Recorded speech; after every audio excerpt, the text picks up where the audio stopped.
FORA.tv. Idea Immersion. Visit us at www.fora.tv.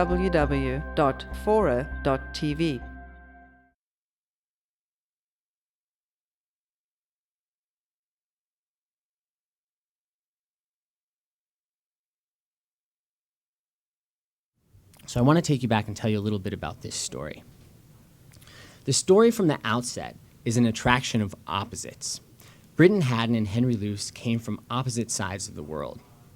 Hadden, as a young boy, was born in Brooklyn Heights. He was wealthy, popular, a party goer, and even from the age of 4, he was interested in writing. And in fact, his mother put a little bell beside his bedstand, and sometimes ideas for poetry would come into Hadden's head late at night, and he would ring the little bell, and he would say, "I have a little poem, Mother. Do you care to take it down?" And Briton Hadden's mother would actually rush to his bedside and take it down immediately. On the other side of the world, there was another equally brilliant young man. He was driven. He had a stutter, so that made him shy and withdrawn. And he was desperate to get ahead, desperate for power and influence. And he had a sense of command, even from a very early age. In fact, one of the first things that he would do is he would line up all of the children in the mission compound in which he grew up. His parents were missionaries in China. And he would stand up on a barrel and preach to them. Even before he could write by hand, he was in fact dictating sermons to his mother, which she took down and which are now saved at the Time Inc. archive. So this was Henry Luce, and he kept delivering sermons all his life. Briton Hadden and Henry Luce finally meet at Hotchkiss Prep School. Both of them develop at a very young age, they're just passionate about journalism, and they start competing to become the editor of the school newspaper. This is what launched their lifelong rivalry. And each time Hadden and Luce raced, Hadden would edge Luce out by just a hair.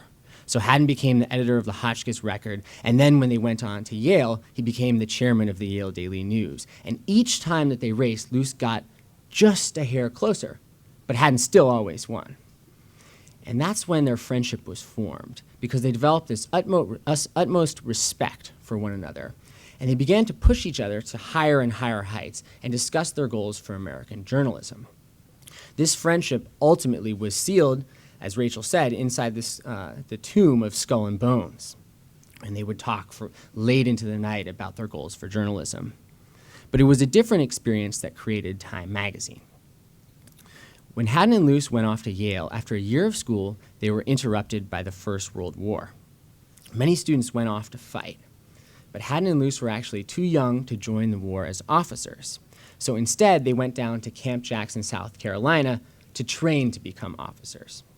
Now, this was sort of an unequal thing because there were some people under 21 years old who had to fight. They were not educated, and so they weren't able to become officer candidates.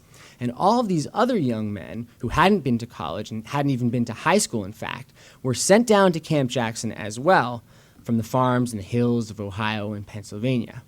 And for the first time, these extremely elite young men got a view of America. They got a view of the average American person. And they were shocked.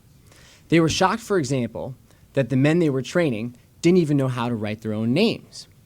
But what shocked Hadden and Luce even more than this widespread illiteracy was the ignorance of their classmates from Yale. Turned out that many of their Yale classmates didn't read the newspapers either, even though they could read. And so Hadden and Luce began discussing down in Camp Jackson this great idea that had been within Hadden since the earliest days of his childhood. They wanted to solve the problem of human ignorance.